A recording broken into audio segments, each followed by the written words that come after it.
नमस्कार। एक और नया वीडियो में आप सभी का बहुत बहुत स्वागत है और मैं हूं आपका दोस्त इंजीनियर प्रभात कुमार सिंह। दोस्तों, आज के इस वीडियो में मैं आप लोगों को बिल्कुल अलग तरीक़ा से बनाया जा रहा है घर, इसका काम, इसका वॉक थ्रू, इसके साथ साथ बनाने में अगर आप इतना काम करवाते हो तो आपको कितने रुपये का खर्चा आ सकता है, इसके बारे में भी पूरी जानकारी देना चाहता हूँ। तो अगर आप अपने लिए घर बना रहे हो या फिर घर बनाने का अगर प्लानिंग कर रहे हो, आप इस वीडियो को देखिए, बहुत ज़्यादा आइडिया आप ले सकते हो। सबसे पहले बात कर लेंगे इस बनते हुए घर का साइज़ का। तो इस घर को 30 फीट बाई 45 फीट मतलब 1350 स्क्वायर फीट में बनाया जा रहा है। कुछ इस तरीक़ा से फ्रंट व्यू है, साइड व्यू भी आप देख सकते हो। कॉलम और बीम के बारे में पहले जानेंगे, फिर इस घर के अंदर चलेंगे, देखेंगे किस तरीक़ा से कंस्ट्रक्शन यहाँ पे किया जा रहा है। आप बहुत सारा आइडिया भी ले सकते हो अपने बनने वाले घर के लिए। सबसे पहले शुरुआत करेंगे इस बनते हुए घर का जो फ़र्श का लेवल है उससे।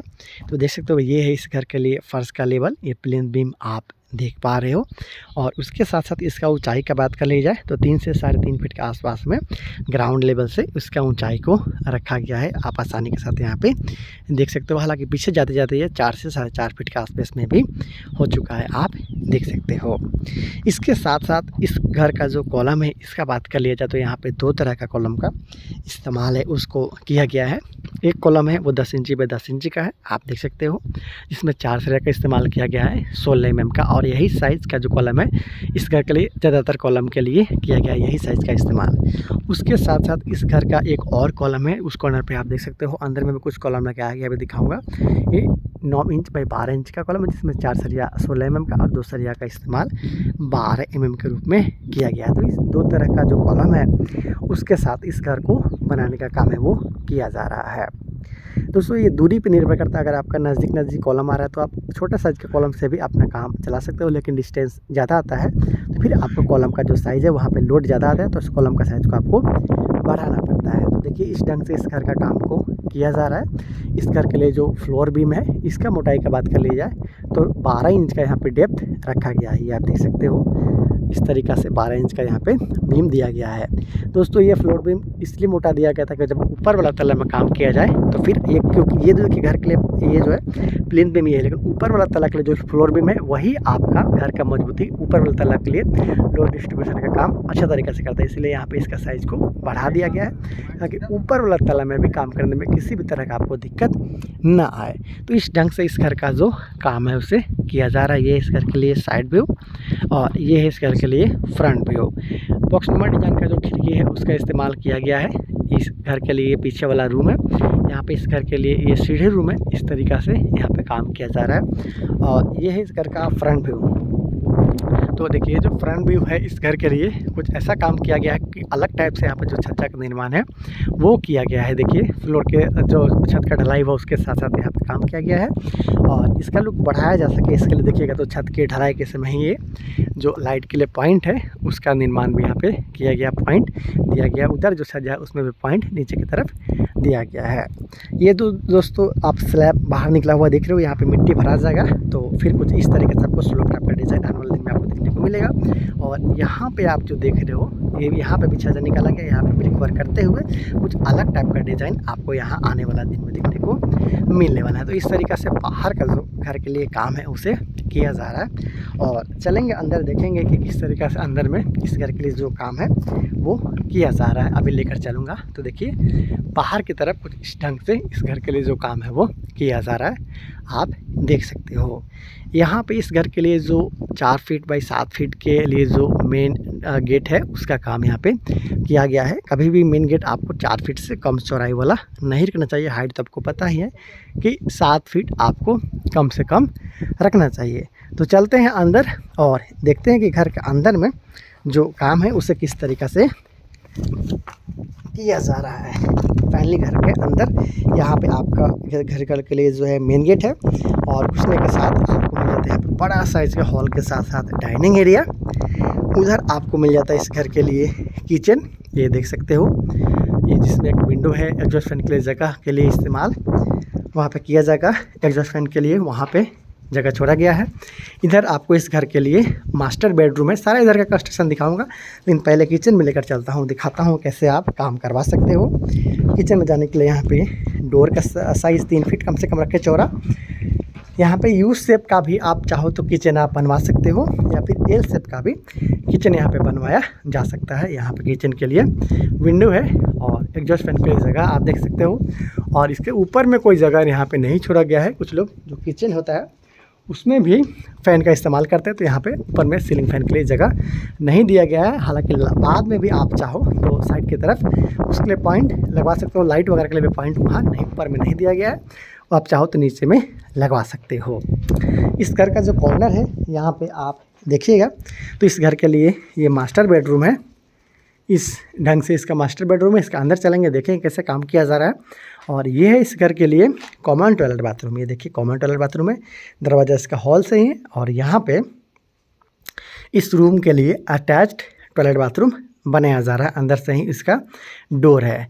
तो इस ढंग से इसके लिए मास्टर बेडरूम का काम किया जा रहा है। आप अंदाज़ा लगाते रहिए कि इस घर को बनाने में कितना खर्चा आया होगा, क्योंकि आज मैं आप लोग को एक खर्चा बताने वाला हूँ कि आखिर इस घर को बनाने में अगर आप इस तरीक़े से घर बनाते हो तो आपको कितना का खर्चा आ सकता है, इसके बारे में भी आप बहुत सारे आइडियाज़ लेने वाले हो। तो चलिए चलते हैं, देखते हैं कंस्ट्रक्शन किस ढंग से किया गया है। तो ये है इस घर के लिए मास्टर बेडरूम, डबल विंडो के साथ यहाँ पे आप देख रहे हो कि काम किया गया है कुछ इस तरीक़ा से। और इसके साथ साथ आप यहाँ पे देखिएगा तो आपको इस घर के लिए जो कॉमन टॉयलेट बाथरूम वहाँ पे था, उसी में आधा बांटते हुए यहाँ पे अटैच्ड टॉयलेट बाथरूम का निर्माण है वो कर लिया गया है। रूम के अंदर ही इस टॉयलेट बाथरूम का डोर यहाँ पे रखा गया है।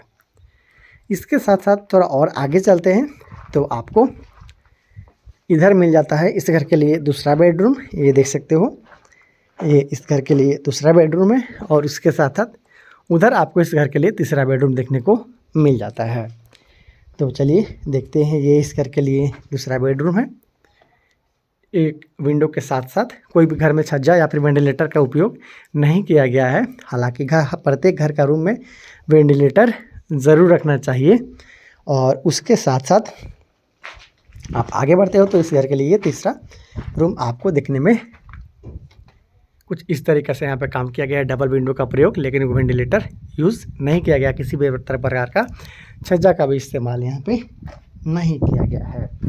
इस घर का बाहरी जो दीवार है वो 10 इंच का है, और जो अंदर का पार्टीशन वाल है ये 5-5 इंच का रखा गया है। ये आप देख सकते हो, कुछ इस ढंग से काम किया गया है। कुछ पैसों को जो बचाने के लिए यहाँ पे काम किया गया है उसके बारे में भी जान लेते हैं। उसके बाद इस घर के लिए जो पूरा खर्चा हुआ है उसके बारे में बताऊँगा। देखिए यहाँ पर आपने घर के लिए प्लेन बीम तो देखा था, फ्लोर बीम भी देखा था, लेकिन लिंटल का बीम आपको बिल्कुल कंटिन्यू यहाँ पे नज़र नहीं आ रहा है। यहाँ पे देख सकते हो कट लिंटल का प्रयोग किया गया है।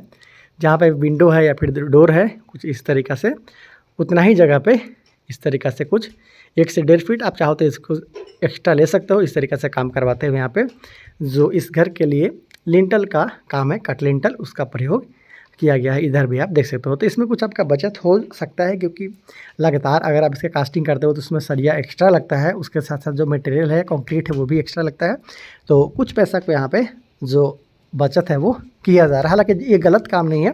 अगर आपका जो छत का हाइट है वो 11 फीट तक है, अगर आपने अच्छे तरीके से फ्लोर बीम दिया है, नीचे में प्लेन बीम दिया है, कॉलम का प्रॉपर तरीके से आपने इस्तेमाल किया गया, उसका साइज का ध्यान रखा है, तो आप 11 फीट के हाइट तक अगर आपका छत का ऊंचाई है तो आसानी के साथ कट लिंटल आप दे सकते हो। किसी भी प्रकार का इसमें दिक्कत वाली बात नहीं है। इसमें आप 4 सरिया का प्रयोग कर सकते हो 10 mm का। तो इस ढंग से इस घर का जो काम है वो किया जा रहा है। मैंने आपको बताया कि जो बाहर का दीवार है वो 10 इंच के साथ यहाँ पे रखा गया है। पार्टीशन वाल 5 इंच के साथ यहाँ पे रखा गया है। आप देख सकते हो उधर आपका इस घर के लिए सीढ़ी है, उसका काम भी किया गया है। वहाँ पे सीढ़ी इस घर के लिए बनाया गया है कंक्रीट के साथ में। बात कर लिया जाए कि आखिर इस घर को बनाने में कितना रुपये का खर्चा है, उससे पहले मैं आपको एक बात और इसका जो वॉक थ्रू है उसको दिखा देता हूँ, बता देता हूँ कैसे काम किया। कि वहाँ से आप घर में एंटर होते हो, हॉल के साथ साथ ये डाइनिंग एरिया है, उधर आपको मिल जाता है इस घर के लिए सीढ़ी रूम, उधर आपको मिल जाता है इस घर के लिए पहला रूम, उसके साथ इधर आपको मिल जाता है इस घर का दूसरा रूम, यहाँ पे मिल जाता है कॉमन टॉयलेट बाथरूम, इधर आपको मिल जाता है इस घर के लिए अटैच्ड टॉयलेट बाथरूम, जो कि इस घर का जो मास्टर बेडरूम है उसके लिए यहाँ पे बनाया जा रहा है। ये देख सकते हो आप। उसके साथ साथ यहाँ पे इस घर के लिए जो किचन है उसका निर्माण भी किया जा रहा है। आप चाहे तो एल शेप या फिर यू शेप में इस किचन का निर्माण को आप करवा सकते हो। तो इस ढंग से बनाया जा रहा है घर का। अगर फर्श की बात किया जाए तो जो सॉइल फिलिंग का काम है, जो भराई का काम है, बैक फिलिंग का काम है, उसे कंप्लीट कर लिया गया है। इसके बाद यहाँ पे ब्रिक सोलिंग किया जाएगा, उसके बाद जो ढलाई का काम है उसे किया जाएगा। उसके बाद फिर आप चाहो तो टाइल्स या मार्बल का इस्तेमाल कर सकते हो। लेकिन आज मैं जो आपको इस बनते हुए घर के लिए जो खर्चा बताने वाला हूँ वो सिर्फ अब तक के लिए, मतलब जो अब तक का काम किया गया है इसके बारे में बताऊंगा कि कितना रुपये इसका खर्चा आ सकता है अगर आप इस तरीक़ा से घर बनाते हो। तो बात करते हैं कि कितना ऐसा घर बनाने में खर्चा आएगा या कितना आया है। तो उसके लिए मैं आपको इसका घर का जो मटेरियल कॉस्ट है इसके बारे में बताना चाहता हूँ। देखिए, जहाँ पे इस घर को बनाया जा रहा है वहाँ पे एक लाल ईंट का कीमत 6 से 7 रुपये के आसपास में है। लाल ईंट का मैं कीमत की बात कर रहा हूँ, प्रत्येक यहाँ पे लाल ईंट का ही उपयोग है वो किया गया है। सीमेंट की बात किया जाए तो 350 से 400 के बीच में आपको सीमेंट मिल जाता है प्रत्येक बैग के हिसाब से। उसके साथ साथ 30 रुपये प्रति शिफ्ट के हिसाब से आपको बालू मिल जाता है। 35 रुपये के आसपास में प्रति शिफ्ट के हिसाब से आपको गिट्टी मिल जाता है। और 70 से 75 रुपये पर केजी के हिसाब से यहाँ पे जो सरिया लगाया गया है वो आसानी के साथ उपलब्ध है। तो दोस्तों, बात कर लिया जाए कि आखिर इस घर को बनाने में अब तक टोटल कितना रुपये का खर्चा है वो आया है।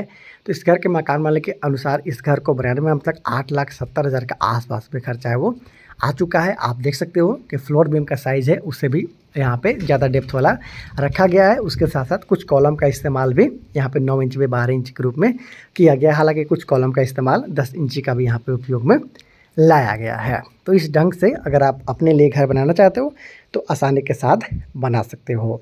अगर आपको मेरा वीडियो पसंद आता है तो प्लीज़ वीडियो को लाइक करने के साथ साथ चैनल को सब्सक्राइब ज़रूर कर लीजिएगा। Thank you so much.